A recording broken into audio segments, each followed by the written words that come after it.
എറണാകുളം വിജിലൻസിന്റെ ഒരു classic trap 2 കോടി രൂപയുടെ കൈക്കൂലി ചോദിച്ചു 2 ലക്ഷം രൂപ കൈമാറിയ സമയത്ത് ആണ് എറണാകുളം വിജിലൻസ് ഡിവൈഎസ്പി അവർ ട്രാപ്പ് അറേഞ്ച് ചെയ്തത്.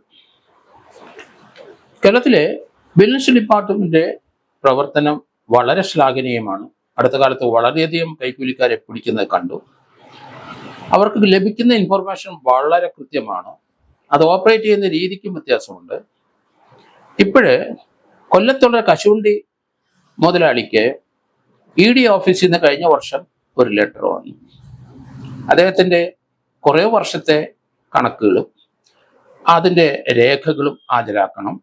വിദേശങ്ങളിൽ കൂടുതലധികം പണം ഈ കശുവണ്ടി മുതലാളി ചെലവഴിക്കുന്നുവെന്നും അതിൻ്റെ കണക്കുകൾ ഹാജരാക്കണമെന്നും കഴിഞ്ഞ 1 വർഷമായി ED ഓഫീസിൽ നിന്ന് അദ്ദേഹത്തിന് 1 വർഷം മുമ്പ് ഒരു ഇൻഡാസ് വന്നു. അത് അവരുമൊക്കെ ആയിട്ട് ബന്ധപ്പെട്ട് കഴിഞ്ഞപ്പം പഴയ റെക്കോർഡുകളെല്ലാം ഹാജരാക്കണമെന്നൊക്കെ പറഞ്ഞ് നിൽക്കുകയാണ്. അദ്ദേഹത്തിന് അത് ഹാജരാക്കാൻ കഴിയില്ല. വർഷങ്ങൾ പഴക്കമുള്ള റെക്കോർഡാണ് ചോദിക്കുന്നത്.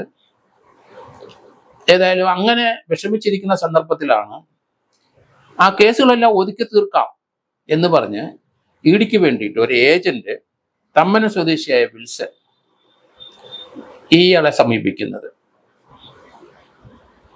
അത് അദ്ദേഹത്തിന് അവിശ്വസനീയമായിട്ട് തോന്നി. അപ്പം പറഞ്ഞു, ഏതായാലും അത് 1 വർഷം മുമ്പ് വന്ന നോട്ടീസാണ്, അത് അവർക്ക് കണക്ക് ഹാജരാക്കാൻ പറ്റുന്നതൊക്കെ ഹാജരാക്കാം എന്നുള്ള രീതിയിൽ നിന്നു. അതല്ല, അത് നടപടി ഉണ്ടാവും.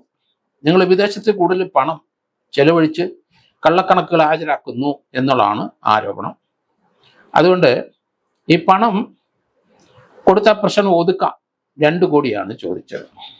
രാജസ്ഥാൻ സ്വദേശിയായ മുരളി മുകേഷ് എന്ന് പറഞ്ഞ ഒരാളും ഉണ്ടെന്ന്. 2 കോടി രൂപ കൈക്കൂലി മുരളി മുകേഷിന്റെ ആക്സിസ് ബാങ്ക് ബോംബെയിലേക്ക് അക്കൗണ്ടിൽ 4 ഇൻസ്റ്റാൾമെന്റ് ആയിട്ട് 50 ലക്ഷം രൂപ വീതം വെച്ച് അയക്കണമെന്നാണ് ഡിമാൻഡ്. ഇദ്ദേഹത്തിന് അത് അത്ര വിശ്വസനീയമായിട്ട് തോന്നില്ല. ഇത് പൈസ അടിക്കാൻ വേണ്ടി വന്നവരാണ്.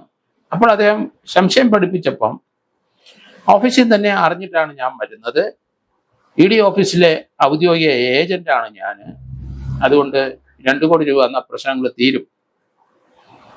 അതിന് അദ്ദേഹം തയ്യാറാകാതെ നിന്നു. അപ്പം പറഞ്ഞു, ഒരു കാര്യം ചെയ്യ്, 2 ലക്ഷം രൂപ തരിക, അത് എൻ്റെ കയ്യിൽ തരിക, ഒരു 50,000 രൂപ ഞാൻ പറയുന്ന ഒരു അക്കൗണ്ടിൽ കൂടി ഇടുക. അതിനുശേഷം ബോംബെക്ക് ആ തരുന്ന അക്കൗണ്ടിൽ 50 ലക്ഷത്തിൻ്റെ 4 ഇൻസ്റ്റാൾമെന്റ് അടയ്ക്കണം. എന്താണ് ഇതിനൊരു വിശ്വാസ്യത, ഇത് ക്ലോസ് ചെയ്യുമെന്ന് ചോദിച്ചപ്പം, ഇപ്പം 1 വർഷം മുമ്പല്ലേ നിങ്ങൾക്ക് നോട്ടീസ് കിട്ടിയത്, ഈ അടുത്ത ദിവസം നാളെ തന്നെ അടുത്ത നോട്ടീസ് അയക്കാം എന്ന് പറഞ്ഞപ്പോൾ ഇയാൾക്കൊരു വിശ്വാസ്യത തോന്നി. ഇയാള് 1 വർഷം മുമ്പ് അയച്ച നോട്ടീസിന് വീണ്ടും ഒരു നോട്ടീസ് പറഞ്ഞതുപോലെ പിറ്റേ ദിവസം പുള്ളിക്ക് കൈപ്പറ്റി.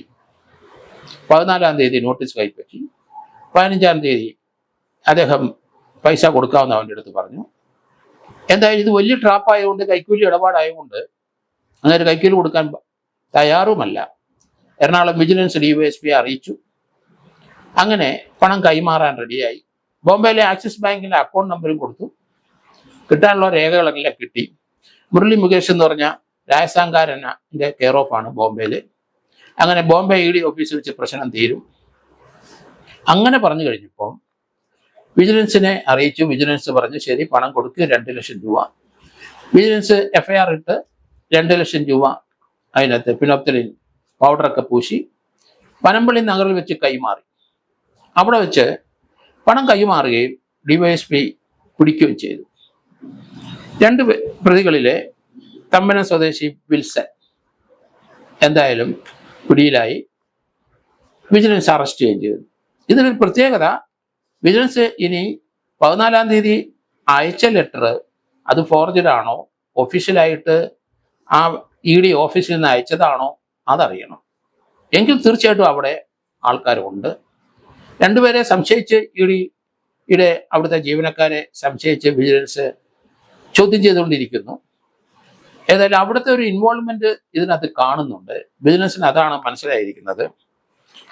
ED ഓഫീസിലും കൈക്കൂലി ഉണ്ട് എന്ന് ഉള്ള ഒരു വാർത്തയാണ്, അല്ലെങ്കിൽ ഒരു പരമാർത്ഥം നമുക്ക് വരുന്നു. 14/5/2020 അവിടുന്ന് നോട്ടീസ് പറഞ്ഞ ഡേറ്റിൽ കൈക്കൂലിക്കാരൻ ഇടപെട്ടതിൻ്റെ അടുത്ത ദിവസം നോട്ടീസ് വരുമെന്ന് പറഞ്ഞപ്പം ഇയാളുടെ അവിടെ ഒരു സ്വാധീനമുണ്ട്. അവിടുന്ന് നോട്ടീസ് അയച്ചിട്ടുണ്ട്, കൃത്യമാണെങ്കിൽ അത് കൈപ്പറ്റുകയും ചെയ്തിട്ടുണ്ട്. പക്ഷെ ആ നോട്ടീസ് ഫോർജ് ചെയ്ത് ഇയാൾ തന്നെ ഡെസ്പാച്ച് ചെയ്തതാണോ നമുക്കറിയില്ല. പക്ഷെ ബോംബെയിൽ ഒരു അക്കൗണ്ട് കൊടുത്ത സ്ഥിതിക്ക് ഇത് ഇയാളുടെ ഒരു സുഹൃത്ത് ബോംബെയിലുണ്ട്, കൈക്കൂലി വാങ്ങുന്നത് തന്നെയാണ്. അവിടെ ഒരു പ്രത്യേക അക്കൗണ്ട് തുടങ്ങിയിട്ടുണ്ടാവും. അത് ചിലപ്പം ഇഡിയിലെ ഏതെങ്കിലും ജീവനക്കാരുടെ മേലുദ്യോഗസ്ഥന്റെ ആണോ നമുക്കറിയില്ല. അത് വെരിഫൈ ചെയ്ത് കഴിയുമ്പം അത് ആരുടെ അക്കൗണ്ട് എന്നറിയാം. സ്ഥിരമായിട്ട് ഇന്ത്യയിലെ പല സ്ഥലങ്ങളിൽ നിന്ന് ഇതുപോലെ കൈക്കൂലി വാങ്ങുന്ന ഏജന്റുമാരാണോ ഇവര്, അതിൻ്റെ ഒരാളാണോ സമ്മനംകാരൻ വിൽസൺ എന്നും ഇനി കണ്ടെത്തേണ്ടിയിരിക്കുന്നു. ഏതായാലും ഒരു ക്ലാസിക് ട്രാപ്പ് തന്നെ. അത് ആ ഡിവൈഎസ്പി, എറണാകുളത്തെ വിജിലൻസ് SP അദ്ദേഹത്തിനെയൊക്കെ അഭിനന്ദിക്കുന്നു. കാരണം അവരുടെ കുറെ അധികം വർക്കുകൾ സമീപ ദിവസം നമ്മൾ കണ്ടു. എറണാകുളത്തും തൃശ്ശൂരും ഒക്കെ വിജിലൻസ് SP ശശിധരൻ IPS ആണെന്ന് എനിക്ക് തോന്നുന്നു. അദ്ദേഹം ഈ അടുത്ത ദിവസം അദ്ദേഹത്തിൻ്റെ ആ സ്ക്വാഡ് പല ട്രാപ്പുകളും നടത്തിയത് വിജയകരമായി പര്യവസാനിക്കുന്നത് നമ്മൾ കണ്ടു. എന്തായാലും ആ ടീമിന് കൃത്യമായി അവർക്ക് കൺഗ്രാജുലേറ്റ് ചെയ്യുന്നു. നല്ലൊരു ട്രാപ്പാണ്. പ്രത്യേകിച്ച് ED പോലെയുള്ള സ്ഥലത്തും കൈക്കൂലി ഉണ്ട് എന്ന ഒരു പുതിയ വാർത്ത ആണ് ഇതിൽ നിന്ന് സൃഷ്ടിച്ചിരിക്കുന്നത്. അതിന് എന്തെങ്കിലും സുതാര്യതയുണ്ടോ എന്നൂടെ കണ്ടെത്തി കഴിഞ്ഞാൽ EDയിലും കൈക്കൂലി വാങ്ങുന്ന ഉദ്യോഗസ്ഥന്മാരുണ്ട് എന്നാണ് മനസ്സിലാകുന്നത്.